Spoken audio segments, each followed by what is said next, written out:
Asma Mir in Glasgow. Are you in Glasgow, Asma? What's your reaction to what you've seen in Scotland tonight?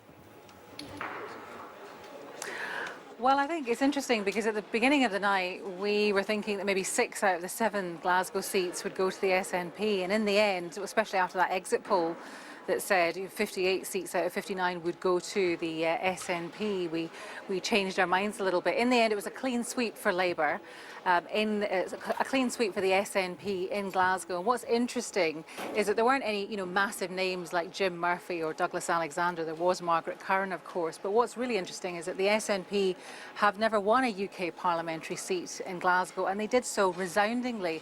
10,000 votes separating them from Labour each and every time. And remember, some of these seats have been Labour since the 1930s, which really gives you an idea of how much the swing was in these Glasgow seats. Before we knew any of the results, we were looking at Glasgow North East and thinking, oh, maybe they'll hang on there, because that would need a 27% swing.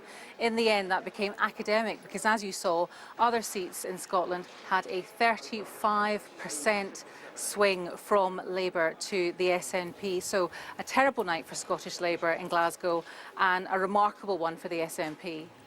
As you were saying there, an extraordinary thing to watch a city like Glasgow, so long Labour through and through, swing almost as one on one night to the SNP. This is a very difficult question to answer, so I apologise for asking it. But is there an obvious way back for Labour? Is this a one-way revolution, or, ultimately what swings one way generally swings back the other?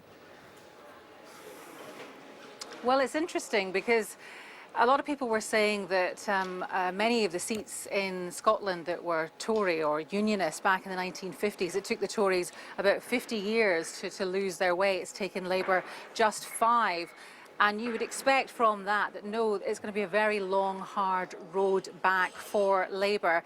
I think what we've heard tonight is that Labour have to stop taking, in the words of people that we've spoken to, Labour have to stop taking their Scottish voters for granted. Clearly there was some damage done during the referendum when they teamed up with the Conservatives in the Better Together campaign. But Tom Harris, who's the outgoing MP, Labour MP in Glasgow South, said that people were not listening to Labour. They didn't want to hear what they had to say because they were still angry about the referendum. So I think the lesson that Labour have to take from this is don't take people for granted, because that's what people have been telling us, and start listening to them.